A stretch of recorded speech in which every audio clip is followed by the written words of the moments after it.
Right, and here we go. We have found ourselves in the 7th game of this week. Here we go. This is officially the longest one of these has run. All of them have ended in game 6 up to this point. That being said, we are now officially in game 7 in this 1st to 5 race. We have that one team who is currently up 4-2. They started off 0-2, but now they're up 4-2. Now Team Tyrannical Eevee's gotta make some adaptations and adjustments. We gotta make some changes here. All right, so here are the bans. The bans are Hoopa, Dragapult, Buzzswole, and Clefable. Now, what does this mean? It means Frank the Wolf is no longer on Clefable. The Clefable did so much work that last game, as I pointed out and said ad nauseum if you were paying attention. And as a result, you know, they do now have to have Frank the Wolf play a different support.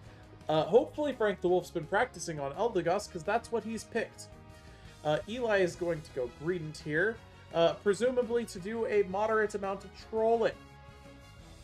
Where he's going to lock Blissey. And now what do we have? What are the picks here? Well, Sceptile's going to lock in the Metagross again, and Zera is going to pick Delphox, and it looks like we're probably going to have yet another switch situation. Now Euzoria is going to pick, and Euzoria is in for this game, which is a switch off of Red Gates. Red Gates was originally the pick here, but now we have Euzoria in instead. And it looks like Euzoria is going to pick Blastoids here, and is Lionheart actually gonna go... Alright, and Lionheart has decided to go through with trolling Slash Div by picking Inteleon. Alright, now we have Trevenant picked by Redlock Fox. This is going to be switched with Zera, and Waffles is probably going to remain on Pikachu. Let's see what Creeper picks, and Creeper is going to lock in Zeraora to pick the jungle up. Looks like Lionheart is going to be in the lane for this game, so let's see how this one goes. It looks like the team on the right might be doing a moderate amount of trolling. That being said, I don't know exactly how much trolling, but they might be doing a moderate amount of trolling. The team on the left, however, has a pretty solid chance of winning this game here. They've gone with basically the same comp, except for, you know, instead of the Clefable and the Blastoids, they instead have, you know, Eldegoss, which is less healing, but more damage, and they also have a Trevenant, which has been doing fantastically for Zera, and honestly, might even be a ban-worthy pick here, but here we are.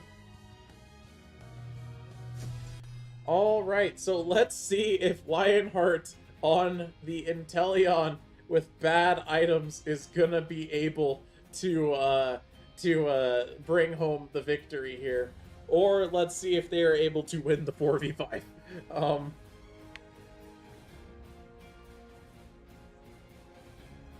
We will see how this goes in game number 7 of week 3 of the CBAT.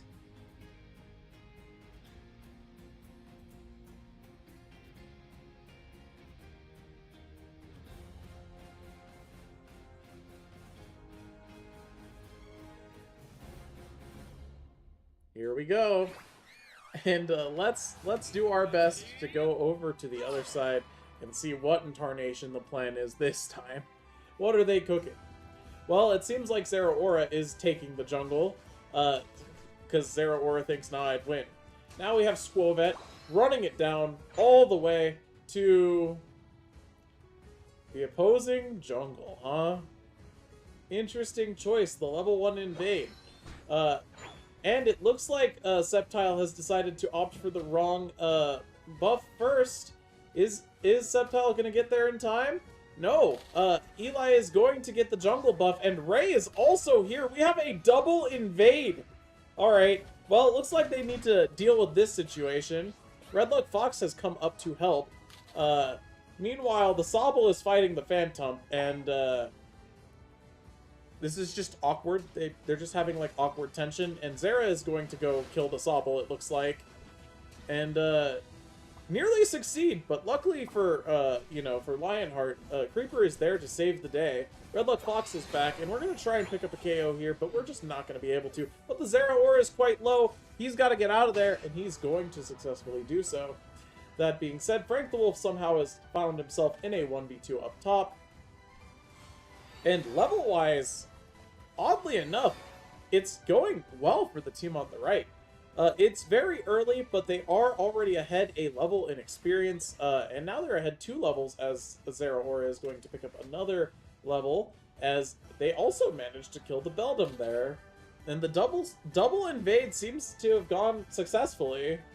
Alright, but now we have only a few seconds. We have 15 seconds before the center objective spawns, which is the Altarias, the center objective. Meanwhile, it looks like we're going to try our best to contest Ray and Uzoria, but that's just not going to work out here. Eli is just hanging out in the center. He's eating as many berries as possible. He's just running around in a circle, being a general nuisance, I suppose. But as a result, this experience is going to be uncontested for the team on the left. They now have Delphox at level 6. That's going to provide great experience for them. And this tree, this Greedent, is going to hit level 5 by stealing the jungle buff. But, yeah, it's just going to run away now.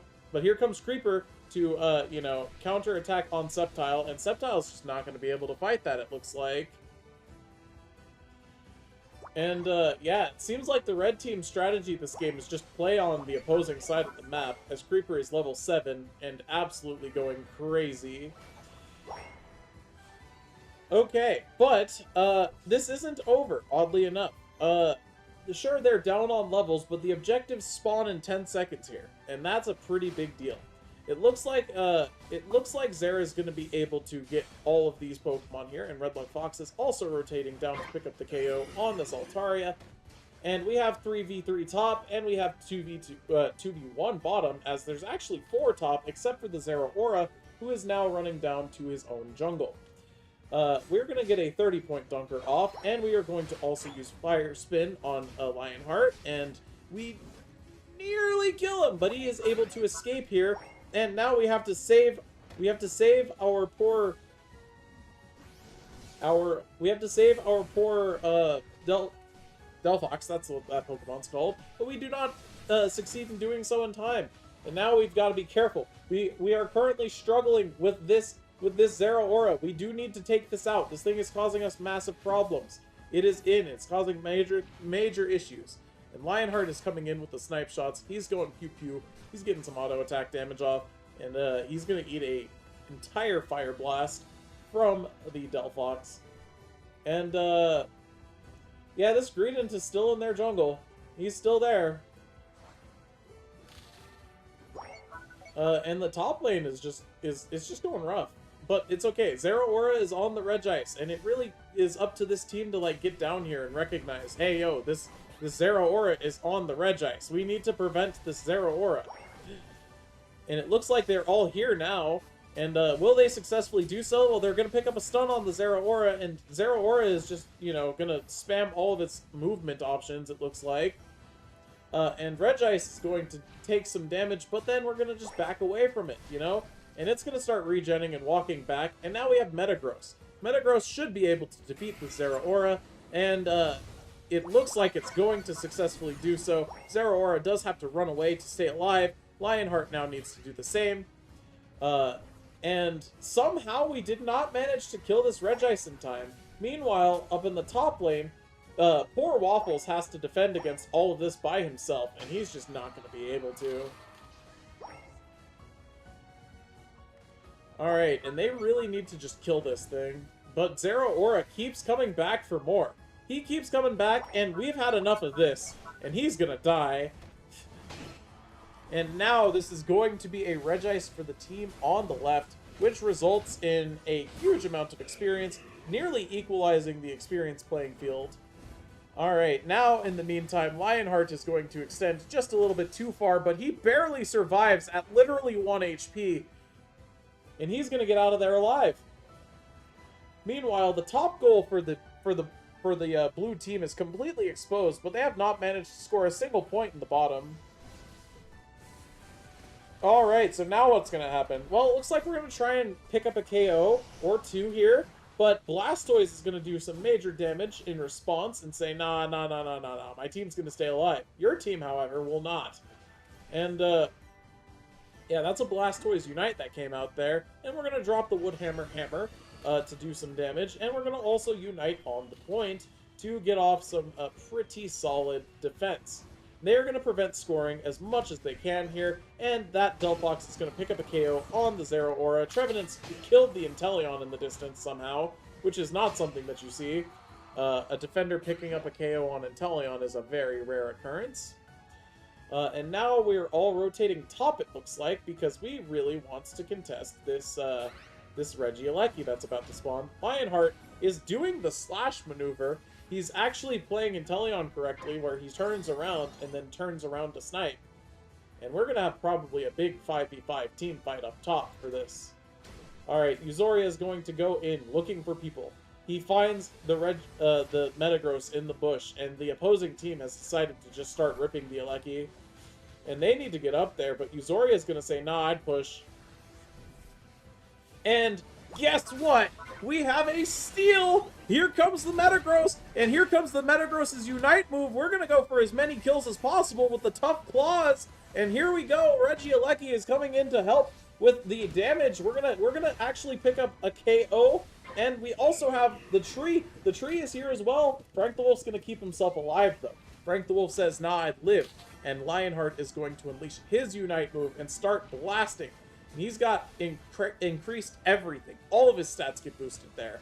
And Regieleki is going to end up fainting, which is very unfortunate. They were unable to, use this Aleki moment to score and snowball. But it does look like they, however, turned the Aleki into a chance to farm. And they're trying to hit level 13 before this Rayquaza spawns, but tragically, they did not succeed in doing that.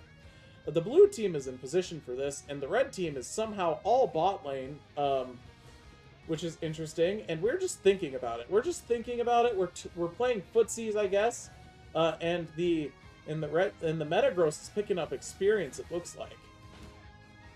Alright, so now we are going to engage after allowing the red team some time to regroup. And I guess, yeah, I guess this is just it, isn't it? This is the determining factor. Who gets this? Alright, so we're going to drop the hammers and pick up a very early KO on Creeper, and also use the Unite here, and Pikachu's going to pick up a double KO, as we do also get the KO off on the, what Pokemon was that? That was Blissey. Okay, so their support is down, and their Speedster is down. It looks like this time they are deciding to actually opt to kill this Rayquaza as quickly as they can, and the tree is going to stay out to say, nah, you can't get in on my friends. My friends are going to defeat this Rayquaza, and the team on the left gets the shield, and here we go. Here we go. This is the all-important moment. Are they going to be able to prevent any of these points? They need to stop 131 points. Well, bad news. They have successfully failed the task. And this is going to be 500, well, not 500 points dunked, but it's going to be nearly 500 points dunked. And I just don't think that the opposing team has the juice necessary to win this game after that. And at this point, all they have to do is play defense. They just have to stay up in this front goal, and they also have to stay in this back goal, so you know, no silly back caps happen. And this time, they did not have indecision lose them the game. This time, they simply fought the Rayquaza, and they got it, and they won as a result. And that is going to result in a 3-4. And now we're going to be advancing to our first ever Game 8. That is huge. And the crazy part to me is that this entire time, they were kind of struggling. Not even gonna lie, they were kind of struggling. Alright, so let's check the stats. Before the Rayquaza, it was a rough